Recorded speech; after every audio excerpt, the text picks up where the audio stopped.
लो बेटा 10.3 का बस। अब यहाँ देखो ध्यान से देखियो क्या दिया बेटा, एक वेक्टर का वेक्टर इतने, देखो वेक्टर इतने पर और इतने का,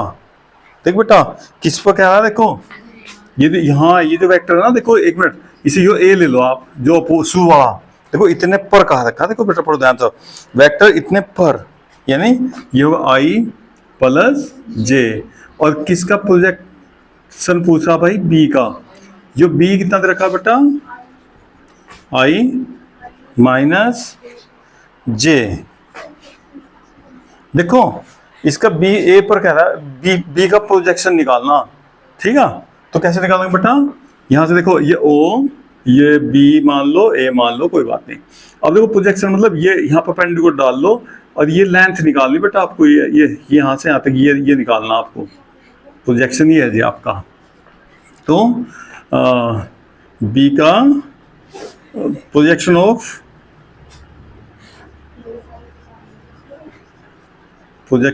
ऑफ बी ऑन ए, ठीक है, तो क्या होगा बेटा, यो ओ एम के इक्वल होगा, क्या होगा, ओ एम के इक्वल। अब कैसे निकालेंगे, देखिए बेटा, अगर यहाँ इसमें भी एंगल कुछ भी मान लो, अल्फा थीटा कुछ भी ले लो, तो इसमें साइन कोस टैन थीटा लगाओ बेटा, एक तो यू आ जाए इसमें, अरे जो फाइंड कर रहे हो, क्योंकि वेक्टर जो पता आपस में, तो cos alpha is equal to क्या हो भाई, base upon hypotenuse, O M upon B, ऐसा मैग्नीट्यूड लिया जाएगा इसमें, मतलब क्योंकि हम इसमें लेंथ ले, ट्रायंगल की साइड चाहिए इसमें, ठीक है, ओ बी भी लिख सको आप यहाँ भाई, यहाँ ओ बी भी लिख सको, ट्रायंगल की साइड, तो ओ एम हो गया आपका O B cos alpha, O B कितना भैया, ये है जी आपका वेक्टर बी का मैग्नीट्यूड कोस अल्फा, और ओ एम हो गया, ठीक है।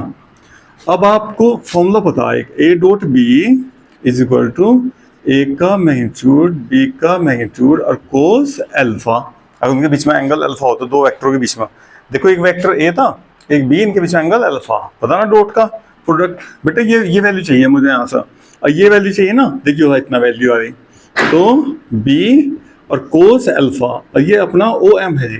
तो ए बचेगा, ए अपोन होना, तो ए डॉट बी अपॉन ए का मैग्नीट्यूड, ये निकालना आपको, सही है, प्रोजेक्शन इसके नीचे जो दबा हुआ है, इतना जितना इसके नीचे आ गया ना वो निकालना, मतलब अब बेटा देखिए कितना होगा ओ एम प्रोजेक्शन का वैल्यू, ए डॉट बी को भाई डॉट ए की, ए कितना, ए लिख लो भाई आई प्लस जे, तो आई की आई में मल्टीप्लाई कितना होगा, आई डॉट आई 1, और जे डॉट जे कितना होगा बेटा -1, और ए का मैग्नीट्यूड कितना होगा √1 का स्क्वायर प्लस 1 का, ये तो 0 ही आ गया, ये क्या हुआ भाई, प्रोजेक्शन 0 आ गया, और इसका मतलब परपेंडिकुलर है इस पर, इसका मतलब क्या हो गया बेटा, ये इस पर परपेंडिकुलर है, और जब परपेंडिकुलर होगा तो इस पर इसका प्रोजेक्शन है ही नहीं इस पर, है ना, ऐसा सीधी लाइन होगी, परछाई कहाँ होगी फिर इसकी इस पर, ठीक है ना, शैडो तो नहीं हो सकती भाई। और बताओ 4 आ जाओ, क्वेश्चन नंबर 4, ये दोनों क्वेश्चन अलग लाइन से हटकर थोड़ा सा है ना, देखो ध्यान से क्या लिखा हुआ बेटा, वेक्टर इतने का इतने पर, आ जाओ वेक्टर ए क्या दे रखा बेटा, I3 J प्लस 7K, और बी कितना दिया हुआ, B 718 7I minus J plus 8K, ठीक है भैया। अब क्या कह रखा, दियो देख लो भाई, किसका किस पर कह रहा बेटा, वेक्टर इतने का वेक्टर इतने पर प्रक्षेप, देखो वेक्टर इतने का इतने पर, आ जाओ बेटा, ये बी लेना आपकी बार नीचे की साइड में, ओ बी हो गया, और ये ओ ए यहाँ लेना, ये वेक्टर ए, देखो इसका इस पर कह रहा भाई, ठीक है बेटा, ऐसे लिख रहा गया, पढ़ लो आप अच्छी तो ध्यान से, ये निकालना इस बार फिर प्रोजेक्शन आपको इस पर, ठीक है, ए का बी पर निकालना, ये एंगल कुछ भी पहले जैसे ही निकाल लो भैया, तो डायरेक्ट चलते हैं यहाँ से, हैं, या ऐसे ले लो, चलो cos in triangle AOM cos alpha is equal to base upon hypotenuse, OM is equal to हो गया बेटा OA कोस अल्फा या O M is equal to O A हो गया ए का मैग्नीट्यूड और कोस अल्फा। फॉर्मूला कुछ नहीं याद करना, सीधा फिगर बनाओ, जिसका जिस पर कहता ना, बस इसका इस पर कहा, ए का बी पर कहता तो ये बी नीचे, ए था पर, ठीक है। बस बी का ए पर कहेगा तो ए पर कहेगा ना बी का, तो बी यहाँ बना दो, ए नीचे ले लो, सही है। याद नहीं रटना कुछ नहीं। देखो आप जानते हो फॉर्मूला ए डॉट बी का, ए डॉट बी ए का मैग्नीट्यूड बी का मैग्नीट्यूड और कोस अल्फा जानो। अब आपको ए और कोस अल्फा चाहिए तो ये बी कहाँ जाएगा बेटा, अपोन में जाएगा, और ए डॉट बी और इसकी वैल्यू ये हो गया आपका ओ एम, ये इतनी, ये तो ओ एम है, देखो देखो ओ एम है ना। तो ए डॉट बी देखो बेटा, करो आई की आई में मल्टीप्लाई करो 7, जे की जे में मल्टीप्लाई -3, के की के में मल्टीप्लाई रूट बी का मैग्नीट्यूड 7 का स्क्वायर प्लस 1 का स्क्वायर प्लस 8 का स्क्वायर, कितना था बेटा रूट, ऊपर कितना हो गया 60, तो ऊपर हो गया, और नीचे सब मैग्नीट्यूड प्लस होना बेटा। हाँ देखो बेटा, ये जो यहाँ मैग्नीट्यूड लेना ना, तो आई का कोफिशिएंट का स्क्वायर, जे का कोफिशिएंट का स्क्वायर, के का कोफिशिएंट का स्क्वायर, हाँ कोफिशिएंट जो भी होगा इसका स्क्वायर होना। अब वो प्लस ही प्लस होगा हमेशा, मैग्नीट्यूड में कभी माइनस नहीं आएगा। क्लियर, ठीक है। आई जे के कोफिशिएंट का स्क्वायर करके जोड़ना, ठीक है। अब कितना होता बेटा है? अच्छा बस ठीक है, थोड़ा बहुत देख लीजिए, सब कुछ बाहर आ जाए तो 60 कट जा, देख लो 4 वगैरह कुछ आ जाए तो कट का आ जाए तो बढ़िया, नहीं तो रहने दो, यहीं छोड़ दो, सही है। अभी next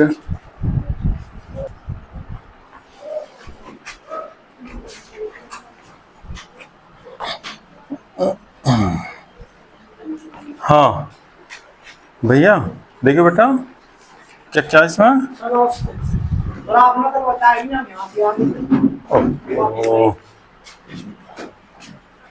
one upon 7 2i plus 3j plus 6k और 1/7 3i minus 6j plus 2k 1/7 6i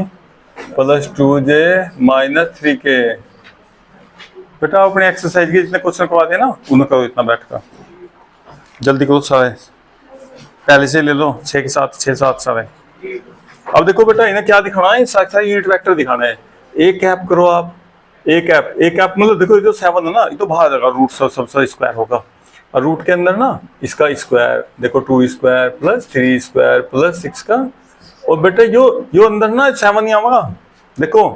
36 हो गया, और ये 4 40, और ये फिर 1 और 7/7 और बराबर कितना आ गया। देखो जब यूनिट वेक्टर देखो ध्यान से, इसका मैग्नीट्यूड जो क्या आया, ए का मैग्नीट्यूड। अब हमें क्या करना था, मात्रक सदिश, तो मात्रक सदिश क्या हो रही है अपना, अगर किसी का मैग्नीट्यूड ना 1 आ जा तो यूनिट वेक्टर बोला जा, तो इसे हम क्या को बोल सका, इसे ना इसे हम लोग कह सका ए क्या भाई यूनिट वेक्टर है, क्योंकि इसका मैग्नीट्यूड क्या आ गया 1 आ गया। आधी बात समझ में। ऐसे आप ना बी का मैग्नीट्यूड निकाल लो बेटा, अगर वो 1 आ गया ना तो ये पक्का यू भी यूनिट वेक्टर है भाई, तो बी भी कैसा ऐसा जी, बी भी जैसा आई जे के लिख रहे हैं ना, फिर इनके ऊपर भी कैप लग जाएगा सबका, जिसका भी मैग्नीट्यूड 1 आ जाएगा, और सी का भी इतना ही आ जाएगा भैया, सी भी इतना ही आ जाएगा बेटा, सी का भी आप मैग्नीट्यूड लेंगे तो वो 1 आ जाएगा, और जिसका मैग्नीट्यूड 1 होगा वही यूनिट वेक्टर हो जाएगा। अब अगर क्या बोल रहा देखिए क्वेश्चन में, और यह भी दर्शाएगी सदिश परस्पर एक दूसरे के लंब है, देखो परपेंडिकुलर दिखाने बेटा साथ एक दूसरे के, तो परपेंडिकुलर का देखो दो वेक्टर का परपेंडिकुलर हो ना, देखो भाई ये वेक्टर ए हो गया, अब मान लो ये वेक्टर कितना भैया बी, अब आप इनके बीच में एंगल ना थीटा दिखा रहे हैं, तो क्या फॉर्मूला हो भैया, A dot B is equal to A और बी और कोस थीटा, ये तो फॉर्मूला हो। लेकिन यहाँ हमने देख रखा है इनका मापांक मैग्नीट्यूड कितना बेटा 1, इसका मैग्नीट्यूड भी 1, लेकिन देखो जैसा ना मेरी पेंसिल टिक गई, डॉट लग गया, आपको डॉट वोट कुछ नहीं लगाना इधर, क्योंकि यहाँ टिक के बिंदी का अलग अलग मामला, अगर आपने ऐसा कर दिया क्रॉस मल्टीप्लिकेशन हो गया, अब बेटा ऐसा कर दिया तो डॉट हो गया, यहाँ डॉट और क्रॉस वेक्टर में पूरा काम करेंगे। तो पेंसिल धोखे से भी ऐसा ना टेक दियो, हाँ ऐसा कर लो। अगर आपको कंफ्यूजन हो रहा भाई 11 ना दिख जाए ब्रैकेट लगा लो, कोई बात नहीं यार, ये तो 11 होता है ना, फिर कैसे अलग अलग करना 1 अब कोस थीटा। अब देखो अगर ये 90 हो जाएगा, क्या हो जाएगा अगर ये 90, क्योंकि परपेंडिकुलर कहा इसने भाई, तो परपेंडिकुलर में कोस 90 वैसे कितना हो बेटा, अच्छा अभी देखेंगे इधर, हाँ 0 आएगा इसका मतलब। ए डॉट बी कभी बेटा ए का बी के साथ 7 की मल्टीप्लाई कितनी हो जाएगी 149, ठीक है। चलो करो आई गया मल्टीप्लाई करो बेटा 6 माइनस प्लस 12 हो गया काम, 12 से 18 18 कितना आ गया भाई 0, और 0 का मतलब क्या हो गया कोस 90 और थीटा इज 90, इसमें परपेंडिकुलर हो गया। तो आपको कुछ नहीं करना, तो हमने लिख कर दिखाया आपको, नहीं जब भी परपेंडिकुलर करना तो आपको बेटा बी डॉट सी करो, तो इसकी वैल्यू क्या आ जाएगी 0, अपना आप कह दो भाई, इसका मतलब बी क्या बेटा परपेंडिकुलर है सी पर, जिसकी भी डॉट कहोगे वो 0 आ जा, ये तो हमने लिख के दिखाया आपको, इससे पूरा जानकारी हो जा। ये तो आपको ऐसा नहीं करना, सीधा डॉट करेंगे जब भी परपेंडिकुलर दिखाना हो, और डॉट 0 आ जाएगा आपका, सही है। और बोलो कौन सा करना बोलो, 6 भी करना फिर तो, है ना, हाँ क्वेश्चन नंबर 6 आ जाओ भैया। क्या दिया, क्या गिवन है बेटा, A plus B dot A minus B, भाई वो क्वेश्चन आपका जरूर होगा बेटा आज, कौन सा करता है अभी 8, ठीक है। अब आप मुझे पहले ना इसका देखो ब्रैकेट ओपन करो बेटा, पहला देखो इसमें दिया हुआ ए का मैग्नीट्यूड ना 8 बी के मैग्नीट्यूड के इक्वल दिया हुआ बेटा, गिवन ना ए का मैग्नीट्यूड और 8 और बी का मैग्नीट्यूड, ये गिवन है आपको दिया हुआ बेटा क्वेश्चन में, ठीक है। अब इनका देखो, इनका ब्रैकेट ओपन करो भैया, इसके से मल्टीप्लाई करेंगे, लेकिन बीच में जो भी निशान होगा, चाहे यहाँ ऐसा स्टार लग रहा तो वही आएगा, तो आप जानो उसका मीनिंग चाहे नहीं जानते, ठीक है ना। आपस में जो उनका ब्रैकेट ओपन कर रहे हैं, अब यहाँ डॉट लग रहा तो ये डॉट भाई, तो क्या होगा ए डॉट ए, फिर भैया ए की इसमें देखो U minus U plus, plus minus minus A dot B, condition ये रहेगी। अब बेटा इसके इसमें ले लो प्लस बी डॉट ए, फिर इसके इसमें माइनस बी डॉट बी, और बराबर इक्वल क्या तक बेटा 8, वैल्यू क्या निकालनी है यार, अच्छा ए का मैग्नीट्यूड निकालना आ जाएगा। देखो अब बेटा हाँ, अब ये देखो ए डॉट बी तो कॉम्यूटेटिव ला हो, इसमें तो कट जाएंगे आराम से, क्रम इनमें नियम हो बेटा, इसमें क्रम बदलने से कोई दिक्कत नहीं आती। अच्छा ए डॉट ए का मैग्नीट्यूड का स्क्वायर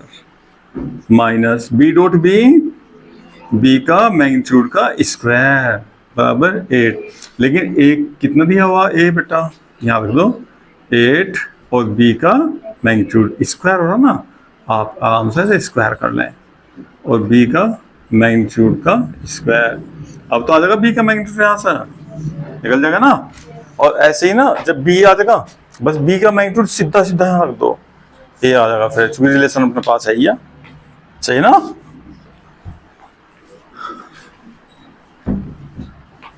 और बोलो भाई आप कौन सा कहते बेटा 13, ये किताब किसकी, इसमें 13 पे निशान लगा हुआ इंपोर्टेंट का है, सही है, बहुत बार क्वेश्चन, क्वेश्चन नंबर 13 है बेटा, हाँ वैसा आसान है बिल्कुल। देखो ये बहुत बार एग्जाम में भाई,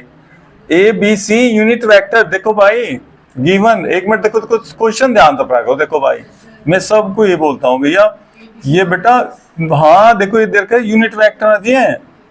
तो बेटा इनके यूनिट वेक्टर होने से ना इनके जो मैग्नीट्यूड होंगे वो हमेशा क्या होंगे 1, ध्यान रखना। देखो इसने दे दिया एबीसी यूनिट वेक्टर, भले यार लग रहा तो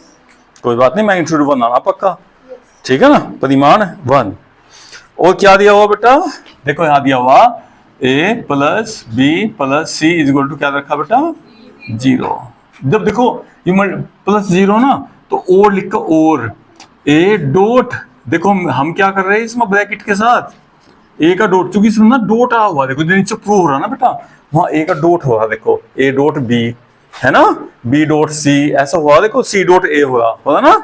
तो बेटा एक ए से डॉट कर, इसके अंदर ब्रैकेट खोल दे बेटा, A dot A plus A dot B plus A dot C is equal to एक रिलेशन। ठीक है, ऐसे ही जहां जैसे ए डॉट किया ना, ऐसे ऐसे क्या करेंगे अब जहां हम बी डॉट करेंगे इसी इक्वेशन में भाई। ठीक है, वो डॉट को देख के पता लग गया हम वहां से भाई। अच्छा हमने, चलो अभी कोई बात नहीं, ए डॉट ए ना हमें वो भी लिखना था, ए डॉट ए 1, क्योंकि ये यूनिट वेक्टर है ना। आई डॉट आई क्या हो, आई डॉट आई क्या होता है, तो ए डॉट ए क्या होगा, ये यूनिट वेक्टर है। ठीक है, हाँ तो इसकी वैल्यू क्या हो जाएगी बेटा 1। अभी देखने जाओ, B dot A plus B dot B plus B की फिर से multiply B dot C is equal to, लो जी एक इक्वेशन ही आ गई बेटा। ऐसे ही ना, ऐसे ही सी का डॉट को एक बार ए प्लस बी, चूंकि हमें पता है ब्रैकेट जीरो, और जीरो में किससे मल्टीप्लाई कर ले, जीरो ही रहना पक्का। समझ आ रही है बात, क्या कर रहे हैं हम, कहें का फायदा उठा रहे बेटा, क्योंकि ब्रैकेट की वैल्यू जीरो, तो इसमें किसी का भी डॉट करेंगे जीरो जाना, किसी से कर लो। अब क्या होता है C dot A plus C dot, वैसे मैं इसे बी डॉट सी लिखने वाला था, लेकिन अभी बस चलो मगर बच्चे का भी कंफ्यूज होता बेटा। ये क्वेश्चन 3 आ गया। अब बताओ क्या करना, 1 2 3 करना है आपको, क्या करना बेटा, ये तीनों क्वेश्चन जोड़ने। अब देखो ए डॉट ए क्या हो गया 1 प्लस, देखो ए डॉट बी ना, देखो ए डॉट बी कहीं और भी होगा बेटा, ये देखो ए डॉट बी कॉम्यूटेटिव ला हो ना, कितने हो गए हैं 2 हो गए ए डॉट बी देखो, प्लस भैया ए डॉट सी कहीं होगा, ए डॉट सी देखो कॉम्यूटेटिव ला ना बेटा, ये 2 हो गए ए डॉट सी हो गए, प्लस फिर बी डॉट सी भी देखिए बेटा है क्या, कितने हो गए भाई 2 हो गए बी डॉट सी। और भैया एक ना भैया आपने बी डॉट बी नहीं लिखा अभी 1, और सी डॉट सी नहीं लिखा 1 बराबर 0, तो अभी अब यहाँ से तो 2 कॉमन लेंगे, A dot B plus bracket बाहर लो, A dot C plus B dot C, और बेटा इसे इधर 1 2 3 ना इधर भेज दो, अगला नंबर 2 भी हटा दो। ये बहुत बार एग्जाम में, बल्कि इसमें है कुछ नहीं क्वेश्चन में, लेकिन वाकई जो एग्जाम में कहीं कहीं कई बार है बेटा। अच्छा आ रहे हैं भी, देखिए भाई आ रहा है इसमें।